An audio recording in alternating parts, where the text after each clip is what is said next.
and I'll be doing eligibility insights, accessing multiple Medicaid programs. So what does it mean when somebody's eligible for more than one Medicaid program?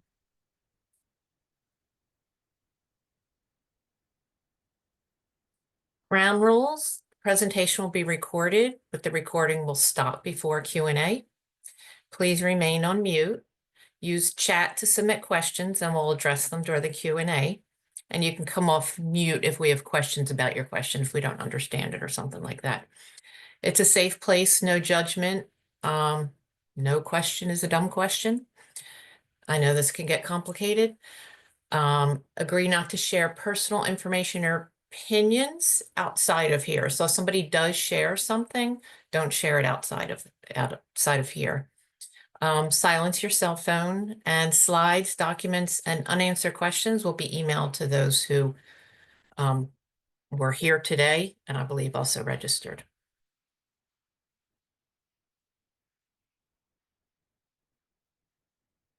A little disclaimer, this is for informational purposes only. It's not a substitute for professional advice or eligibility determination. I've never worked for Medicaid, so this information is coming from just working it here at the coordinating center and the different programs that we provide care coordination for. And let me introduce myself. I'm Sharon King. I'm the Senior Vice President of Population Health at the Coordinating Center. So I have my hands in all the different programs here.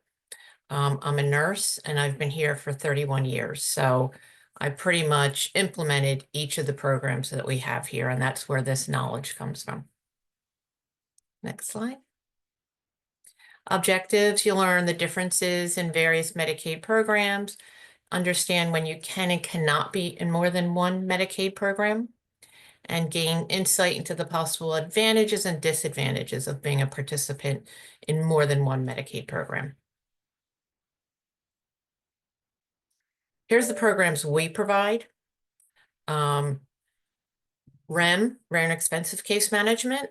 It's missing the C, so that confuses people, but REM is Rare and Expensive Case Management. If they included the C, it would be RECM, which is not a great acronym for a case management program. So, but it confuses people like Rare and Expensive Medicaid, Rare and Expensive Medicine. It's a case management program. Model waiver, and I'll be going over both of them today. Health plan services, a little bit, but not as a program. And that's, we provide some complex case management for an MCO, Medicaid MCO. Community health services, we have some permanent supportive housing programs in Montgomery County and Howard County. I will not be going over them today. They're not Medicaid programs. Service coordination services, we have the autism waiver in 4 counties right now. We have that in Howard, Harford, Dorchester, and Worcester counties. We have coordination, CCS, coordination of community services for DDA, and we are in all regions but the West. And then under an umbrella are the next 4, which we call community first programs. I believe other agencies call them support planning programs. And that's the Home and Community PACE Options Waiver, Community Personal Assistance Services Program, or CPAS, Community First Choice, or CFC, and Increased Community Services, which I won't really go over. It's a small program that's really kind of a spinoff from the waiver. There's a few people that were living in nursing facilities, but technically weren't eligible because of financial reasons for the waiver, but they still had to give them the ability to live in the community using Medicaid. So that's a very small, it's kind of a little mini part of the waiver. So won't be going over that separately as a program, but I'll be going over the rest that fall under service coordination. Next slide.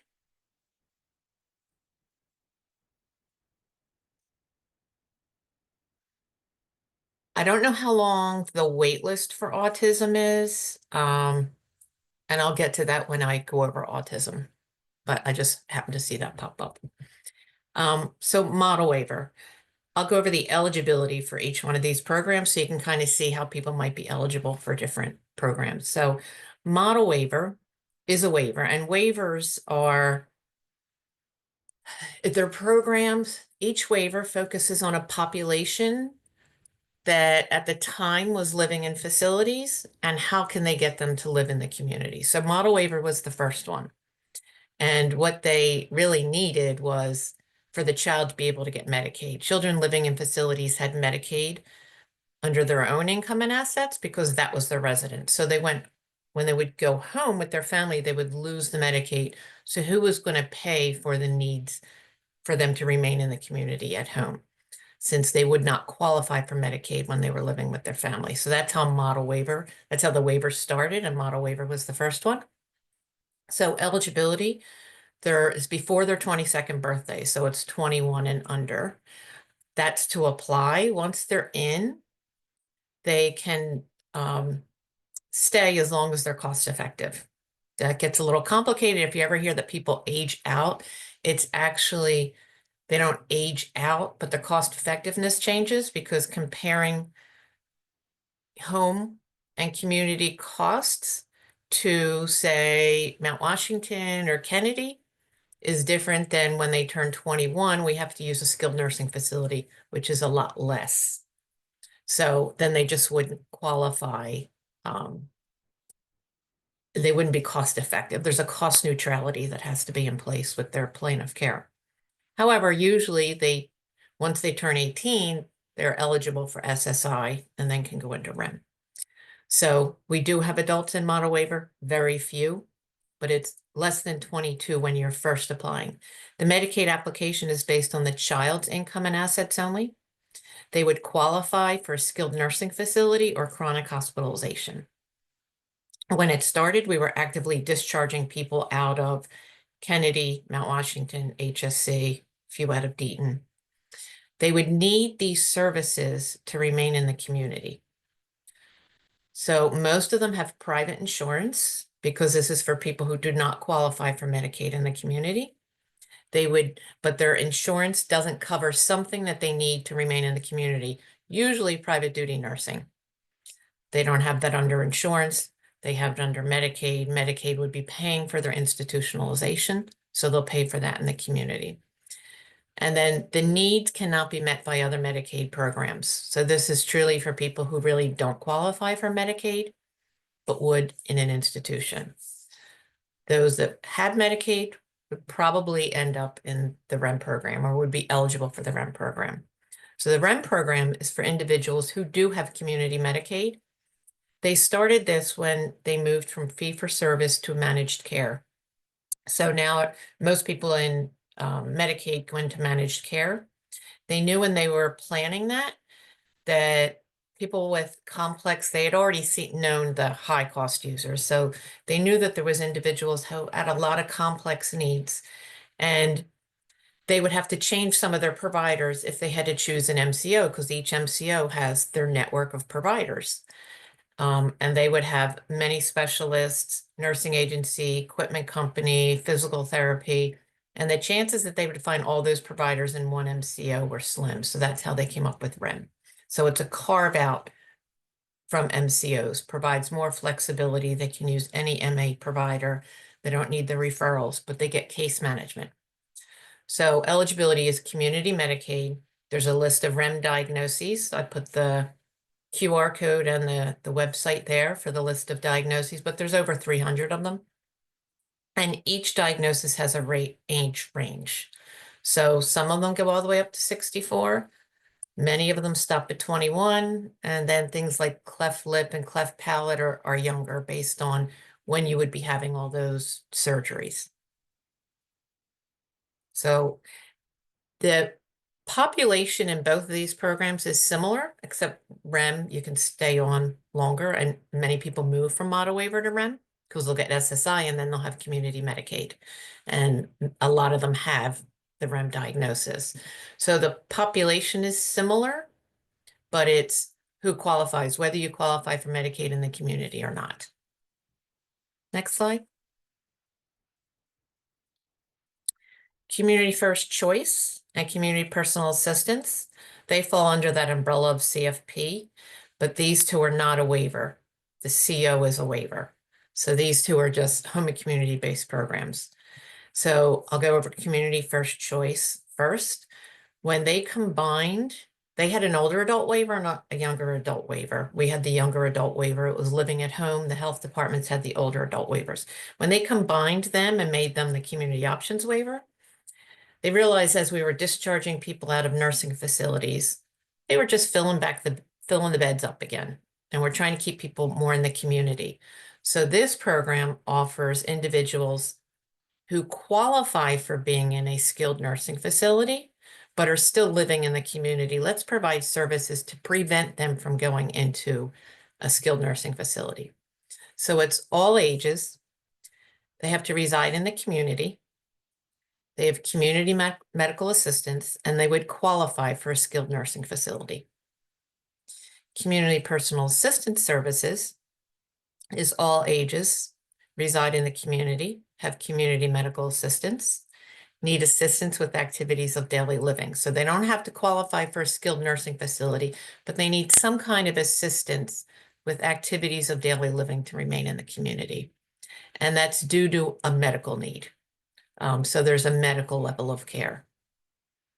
So both of these, now there's some people on here who may be more familiar with these programs. There are people who come out of skilled nursing facilities with one of these programs instead of the waiver, but it was set up to really prevent people from going into a skilled nursing facility and providing those services to keep them in the community. Next slide. And then the community options waiver, that was intended to discharge people from skilled nursing facilities. So each time they look at one of these waivers, I'll get to those questions. I'm distracted when they pop up. Each time they look at a waiver and deinstitutionalizing a population, because that's how they start, they look at what do they need. So back for model waiver, they needed to be eligible for Medicaid because they weren't typically. These people typically they're living in skilled nursing facilities. So you don't get Medicaid until you spend down any money that you would have. So most of these would be eligible in the community. That's not what they needed, but people who end up in a skilled nursing facility, they usually end up there, I would think, because they don't have somebody to take care of them. So they need somebody. They go to a skilled nursing facility to get that care. The other thing is, once they've gone in there, if they were renting or owning a home, they end up, once they move out of that, they lose that. So what are the two things they really need? Somebody to care for them and a place to live. So it's really for individuals discharging from skilled nursing facilities, and they're the two big benefits they can get. The eligibility, they're 18 years old or older. So they have to be over 18. Qualify for a skilled nursing facility. If they're not in a skilled nursing facility, their name goes on a registry. So there are people on the registry that might even be in community first choice that want something that you can't get in community first choice, but you can get in this waiver, which is usually assisted living. Financial eligibility, it is the income and assets of the individual and the assets of the spouse. They can own a home and a car. They're going to live in that home, and the car is going to be used to get them to appointments. But otherwise, it would be based on their own income and assets. Brain injury waiver, we do not have this waiver, but we do have a few people who were in one of our other programs on the brain injury waiver. That you have to have a brain injury that occurred after you were 17. And then you're inpatient in a state facility or a state-run or owned facility, or Maryland Medicaid has put you out of state because they couldn't meet your needs here. And their same financial eligibility is similar. It's based on the income and assets of the individual and assets of the spouse. Monthly income may not exceed $2,250. That probably changes year to year, and assets may not exceed $2,000. So that's another waiver, obviously, for individuals with brain injury. Next slide. DDA. So we have waitlist and waiver in DDA. So to be eligible for DDA, it's just a resident of Maryland and have a disability. The way they define disability is it could be a physical physical or cognitive disability. It cannot be, and it can be co-occurring with a mental health diagnosis, but it cannot be a disability based solely on mental health. So physical or cognitive disability that is likely to continue indefinitely, is manifested when they are younger than 22, results in an inability to live independently without supports or assistance, and would need a combination of interdisciplinary, services planned and coordinated. So pretty much resident of Maryland and have a disability. Now that's to get onto the wait list. Then to get onto the waivers, there's 3 different waivers. The family support waiver has a wait list. When there's an opening, the next person on the wait list gets onto that. I don't know how many slots there are, but I know there's not a lot of people on the family supports. Family supports is for children under 18. And then there's the community supports, which is for 18 and older, and community pathways, 18 and older, who also want residential services. So to get onto those waivers, it's typically you're exiting high school, and they call that transitioning youth. And that's where most people come on to the DDA waivers. They're exiting high school typically at 21, and then they come right on to DDA as part of their adult plan. The other way to get on is in crisis. So individuals in crisis may get on. That's typically, there's no one to take care of you. Your parents are elderly, unable to take care of you, or maybe they have a diagnosis where they become unable to take care of you, or there's severe behavior issues where they're unable to take care of you. That's typically how you get onto the waivers, but to qualify to be eligible for DDA, resident of Maryland and have a disability. The autism waiver is obviously another one of those waivers for individuals with autism. So the age range is really, it's run through the school system. So you're still in school, which for this population is typically up till 21. And then when they're exiting school, they come on to DDA. So 21 or younger through school meet an institutional level of care. It's an intermediate care facility, not a skilled nursing facility. Must have an individual education program with 15 hours of special ed related to the autism diagnosis. So that's where, obviously, it's a deinstitutionalization program, so it would be for moderate to severe autism. And the financial eligibility is the child's income only. Next slide. So a little bit about the differences between the 3. Remen model waiver. So I'm going over like the direct care of the individual right now. Remen model waiver, there's typically a skilled nursing need, and they can get private duty nursing. You can't typically get that in the other programs. CO, CFC, and CPAS, that's usually no skilled nursing needs. Sometimes we call that unskilled needs. I changed it. I don't want to intend that the personal care attendants are not skilled. It's not, when we say unskilled, we mean nursing. So it's no skilled nursing needs, it's activities of daily living, and they get personal care services. And then DDA, autism and brain injury waiver, they get more supports for them to be integrated into the community. So they get personal supports. So it's a little different services in each program. Next slide. So some examples of how you would be eligible for multiple programs. And at the very end, I have a specific scenario. So if you have complex medical needs, a lot of people have complex medical needs and many diagnoses, and in those diagnoses is autism spectrum disorder.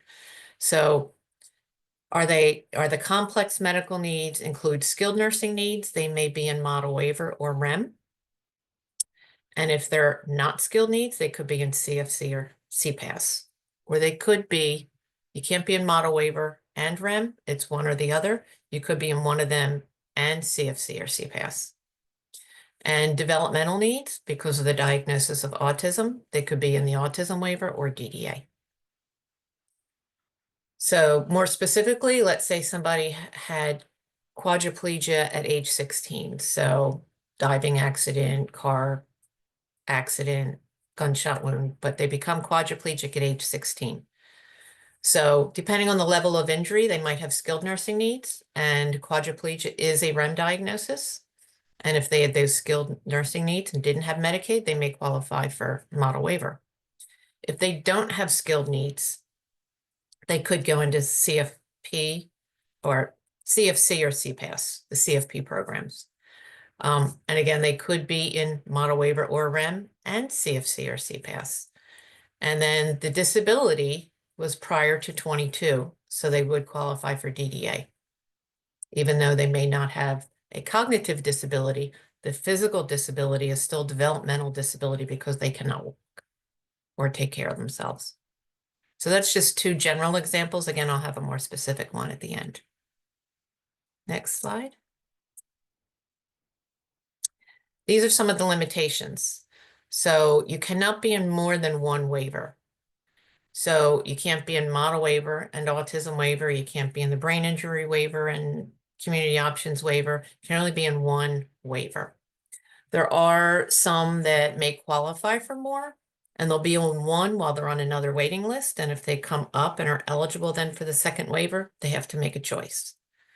So there may be people, it's very, very common. People from the autism waiver just transition seamlessly, for the most part, into one of the DDA waivers. And that's kind of planned because it's that transitioning youth, and its autism waiver ends when you're exiting school at 21, and DDA can begin at that time through transitioning youth. But there are people who are sometimes in the community options waiver, and then through transitioning youth, they become eligible for one of the DDA waivers, and then they have to decide which one meets their needs. So again, you cannot be in more than one Medicaid waiver.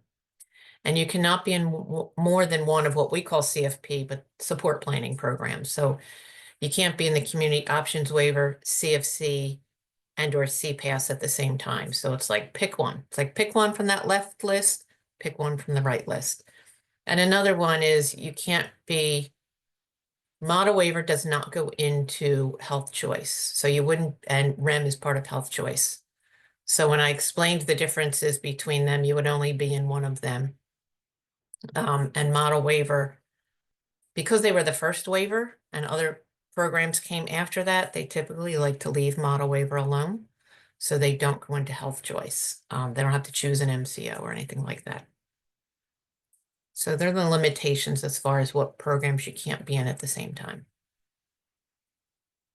Next slide. These are some of the common combinations that we see. So community options is when we're discharging individuals from nursing facilities for the most part. So you come out into the community, and once you get that community Medicaid, unless you have Medicare, you would either choose your MCO or you might have a REM diagnosis. The same diagnosis that puts you into the skilled nursing facility could possibly be a REM diagnosis. So rather than choose a managed care organization, you could choose to be in REM, and then you would have the community options waiver and REM. Similarly, CFC or CPAS, actually, they would have community medical assistance. They might have a REM diagnosis, and they might also have qualify for a skilled nursing facility and be eligible for CFC, or have activities of daily living and qualify for CPAS. So REM, it's because of their diagnosis. CFC or CPAS, it's because of their needs. We often have people in CFC, REM, and DDA. So they actually could, I know this gets confusing. I'll start with CFC, REM, and DDA. So they have community Medicaid. They would qualify for a skilled nursing facility. So they would have CFC. If they also had a REM diagnosis, they could qualify for REM. And then if they have a disability, then they would also qualify for DDA. They could, because CFC is not a waiver and REM is not a waiver, they could have this combination and be in a DDA waiver. If they were in the community options waiver, REM, and the DDA wait list, then when they qualified for a DDA waiver, again, they'd have to choose which waiver best met their needs. When that happens, people will typically come out of the community options waiver because you get similar services in CFC. Go into CFC and then be in the DDA waiver.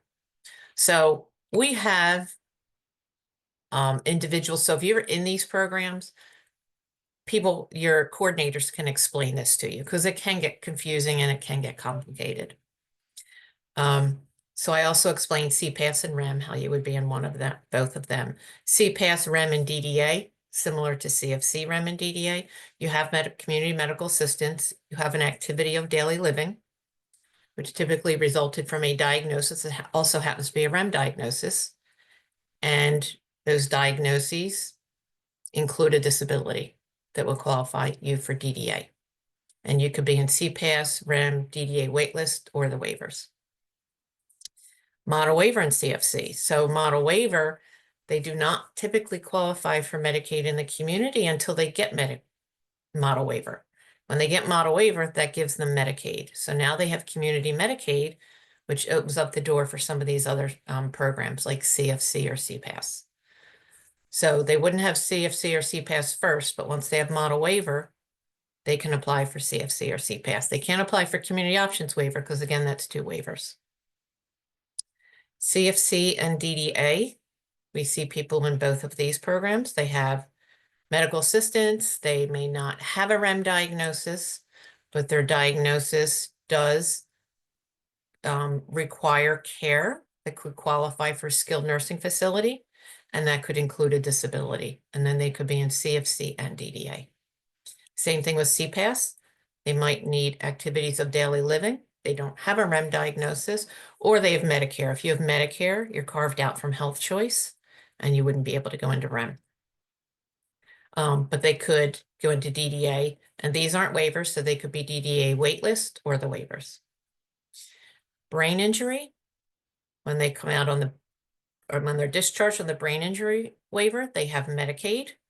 So if that includes a REM diagnosis, so maybe they had a brain injury that also caused a quadriplegia, that would be a REM diagnosis and a brain injury. They could be on both. Again, brain injury waiver, they're discharged and they have community medical assistance. So they could qualify for CFC if they would qualify for a skilled nursing facility.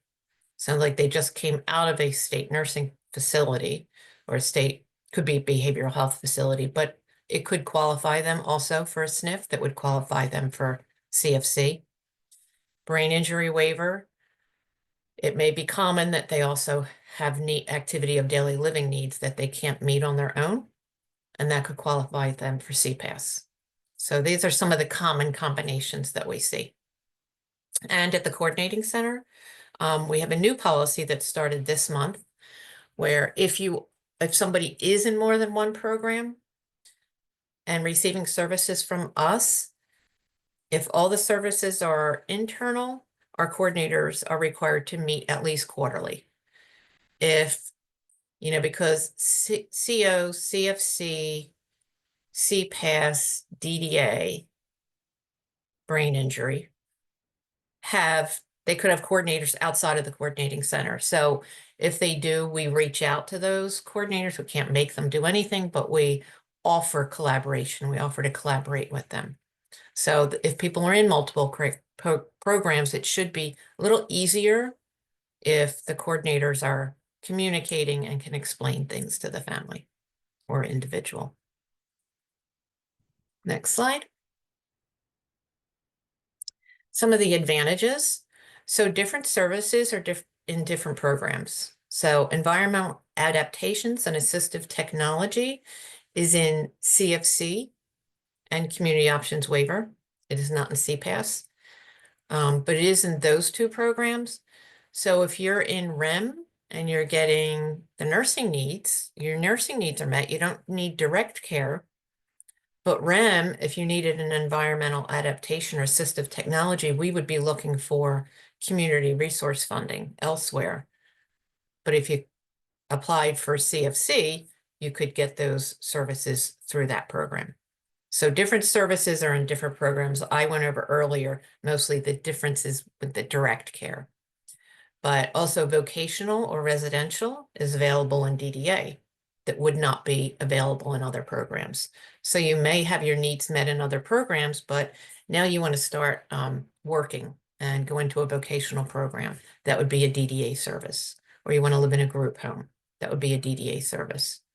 So it might be that your needs are met in one of the programs, but you have other needs that are not, and that's why you would access the other program. Sometimes people have different needs at different times of the day. This is an advantage and a disadvantage that I'll go over in the next slide. Because I'm not sure how they came out with this, but I know the Attorney General's office was looking at people who were getting direct care services from the different programs because they believed if you need nursing, that's your level of care. You wouldn't need those other programs. If you needed activities of daily living and not nursing, then you shouldn't have nursing. So they believed you have one level of care. Sometimes it's different at different times of the day.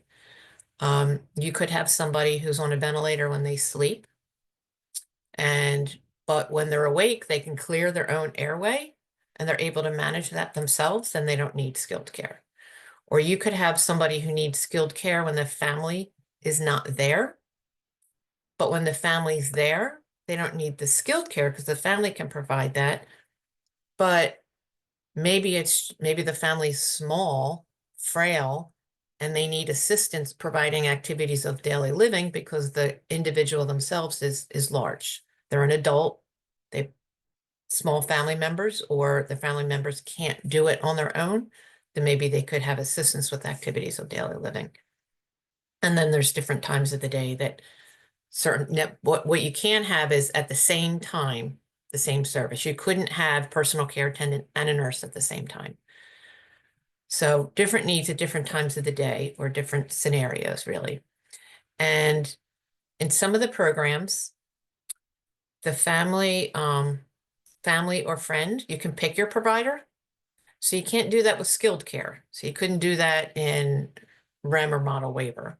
If you knew somebody was a nurse and could do it, you could have them, work for an agency. But in DDA and CFC, CPAS, CO, you can have family or friends be a provider. They typically, in CFC, CO, CPAS, they have to sign up with an agency, but things can be waived. So you can have, let's start CFC, CO, CPAS. It cannot be a parent if it's a minor, and it cannot be a spouse if it's an adult. But adults could have their adult parents care for them and be the provider. They would have to sign up with an agency to do that. For DDA, they have self-directed, where they could directly hire a family friend, and it could be anyone. And they get paid through a fiscal intermediary, and the support broker helps them put a budget together. So there's a lot more self-direction in DDA where you can hire anyone. That's not, again, available if there's skilled care. And it also gets confusing because if, let's say somebody's in CFC, and if they're hired to be that personal care attendant, they are hired to provide activities of daily living support, not skilled care, even though as a family member, they provide that. When they're on the clock to provide personal care, they can't be providing that skilled care. There's a nurse, once they work for an agency and there's a nurse involved, the nurse has to delegate certain things. So it's really up to the nurse what they delegate, but typically that would not be like giving medications unless they were a certified medicine tech and could go take the program for that. But so that gets confusing. And you can't say, okay, right now I'm being paid to do personal care. And for the next 5 minutes, I'm a family member. So I'm going to give the medications and suction the trach. And then 5 minutes later, I'm going to get paid again. You can't. The Board of Nursing said it's a shift. If you're there from 12 to 6, you're there to provide the personal care from 12 to 6. Same thing would happen in DDA if you had personal supports. So that can get a little confusing. Next slide. So some of those advantages, I already brought up some of the challenges. So some of it is just confusion, which program provides what. And if you have coordinators from the different programs, or you're even considering a program, talk to the coordinator because they can help you understand which program provides what services. Again, I talked about the skilled needs that cannot be delegated. Once there's a nurse involved, they can't delegate those certain skilled needs. And it is up to the nurse, but there are certain things like medication administration that they can't do. Loss of other services. So when you're in more than one program and receiving services from more than one program, I'm going to say you might be under a microscope at MDH. They have a group that that meets up there, coordination of services, I think they call it, where they have people from the CFC programs, the DDA programs, and REM, or Division of Nursing Services, who are looking at people who are receiving maybe personal care, personal supports, and nursing. And does that make sense? So once you're under the microscope and they start looking at that, it's possible that they may say, no, you don't need this. If you can have a personal care attendant at this time, then you don't need nursing. Why do you need nursing at this time? So it is possible to lose services when they're under that microscope and they're really looking at it. I have heard like providers sometimes telling families that you can get more, you can get 24 hours of care, and they're trying to push them in that direction. And then what happens is they get under that microscope and MDH is looking at what services they have and what they actually need. And there's only 24 hours in a day also. Some people will put different amounts on different plans that come out to more than 24 hours in a day. You can't have two services there at the same time. And again, challenges, it's confusing. So hopefully their coordinators will help them understand this a little bit better. Next slide. I think this is the real life scenario. Yeah, we have a client scenario. So this was an individual who prior to 2020 was enrolled in DDA with family providing personal supports. At one point, they were actually in a group home and then came home because the family could get paid to provide personal supports. They were also enrolled in REM because of their diagnosis. So in 2020, they went into long-term care due to increased needs. They're now on a ventilator. Right now, they're on a ventilator when they're sleeping. So they were discharged in 2024. What happened was in a skilled nursing facility, the skilled nursing facility social workers are like, oh, community options waiver. They're in a skilled nursing facility. That's the waiver that we refer people to. So that's what they did. They referred them to the community options CFC. They were still in DDA, but because they were in long-term care, they weren't currently like enrolled with a plan. And they had been disenrolled from REM due to long-term care. So REM, you have to have community Medicaid. So then this got complicated because when the skilled nursing facility referred to COCFC, she would be eligible, but she's on a ventilator. That's not personal care. The personal care cannot deal with the ventilator or the trach. When she's not on the ventilator, she has a trach. And I believe she does need to be suctioned. So she would need nursing care, not personal supports. But there might be other things she can get through there. So they continued with that referral. It turns out all these people all met while the individual was in the nursing facility with the nursing facility social worker, the DDA coordinator, and then the CFC coordinator. And although you're not eligible for REM till after discharge, we did pull in REM and worked with the REM unit, and a team manager from the REM program really ran these meetings because it's REM that she really needed. The complicated part was she couldn't enroll in REM till after she was discharged. So we had to have a little gap there where the family would have to provide the care until we could get community Medicaid and then nursing. So it was complicated. Meetings started in March and they were finally discharged in September. Family provided care. Now they have nursing through REM. And now once they're settled, we're going to start exploring whether there's something else they need from COCFC. Maybe it's environmental adaptations, technology assistance, or maybe she is an adult, this individual. The family is small. It's a mother and a sister that are home. So they might need, at least until they can get Hoyer lifts or something like that, maybe they need some assistance with personal care. The family would have to be providing the skilled nursing while a personal care attendant was there. They can't provide that skilled nursing. Now, when the family's working, they would have REM nursing. When she's sleeping overnight, they would have REM nursing because she's on the ventilator. And now she wants to start exploring DDA. She was getting services before to meet her vocational goals. So can she get DDA services to help her meet those vocational goals? So it's possible, we're exploring it. She could have services from all three programs. So that's kind of a real life scenario and how it works. Next slide. Any questions? I know it's very confusing. I saw questions come up in the chat. Yeah, I have them all pulled up. I'm gonna turn off the recording.